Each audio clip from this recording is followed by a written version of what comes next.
All right, some of you guys are ready to start our division with the 5th grade standard. So in 5th grade, your standard says that you should be able to fluently divide up to a 4-digit dividend and a 2-digit divisors by using at least one of the following methods. And it lists several methods there. The method we're going to look at today is just using the standard algorithm.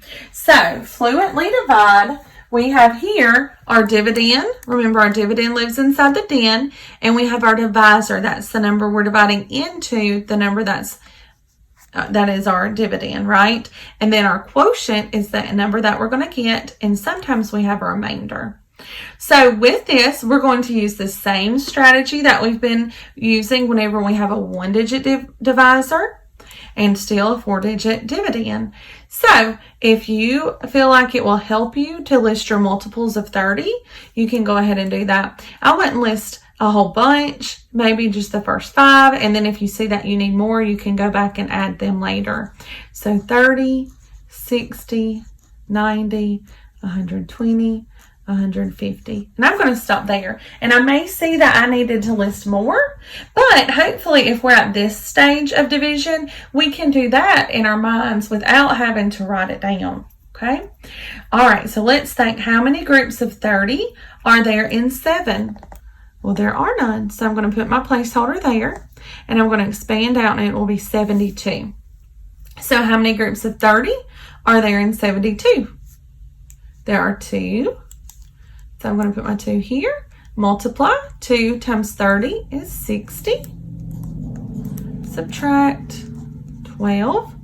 Bring down my 3. How many groups of 30 are there in 123? 1, 2, 3, 4. 4 times 30 is 120. Subtract.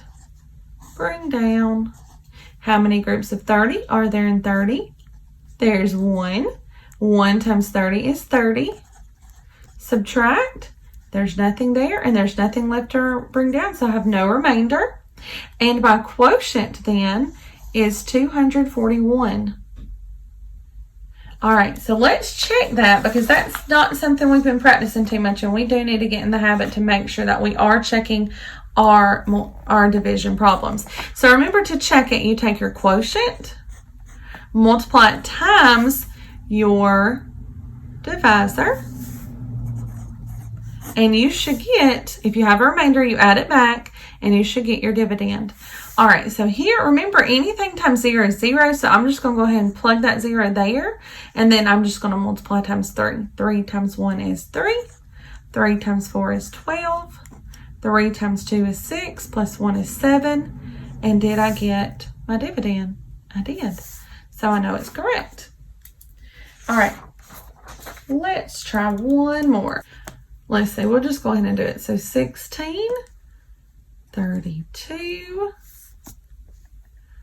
is that 48? Let's see, 48, 64. Okay, and we'll go ahead and stop there.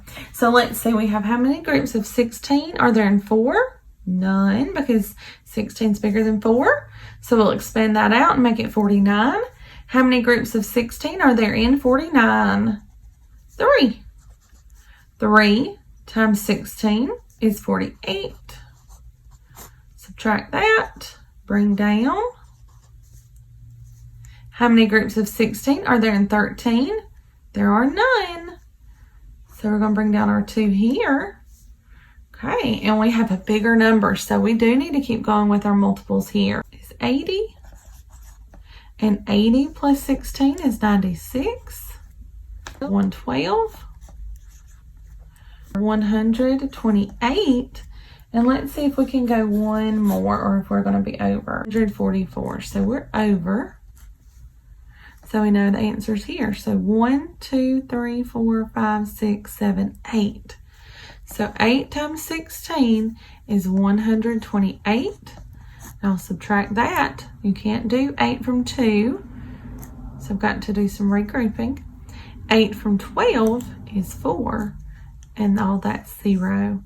So I have a remainder of 4. So it's 308, remainder 4. And then, of course, we want to check our work. So again, we take our quotient, 308, multiply that times our divisor, and then we want to add back our remainder of 4, okay? All right, so let's see. Now, this is a 3-digit times a 2-digit number. Well, if you know how to do the algorithm with a 2-digit by 2-digit, it's the exact same thing. If not, you can always use the area model. So 6 times 8 is 48. 6 times 0 is 0 plus 4. 6 times 3 is 18. And then I'm going to put my 0 here because this is not 1, it's 10. And anything times 10 is 0. 1 times 8, 1 times 0, 1 times 3. Add these up. 8, 9, 10, 11, 12. 2 carry my 1, 8, 9. And here I get my 4, and then I have to add back here. So my remainder. So 8 plus 4, that makes it 3. So my answer there, which should be my dividend, is 4,932, and that's what I started with, so I know I got it right. All right, guys, this is basically the exact same concept, except this time we're having a 2-digit divisor.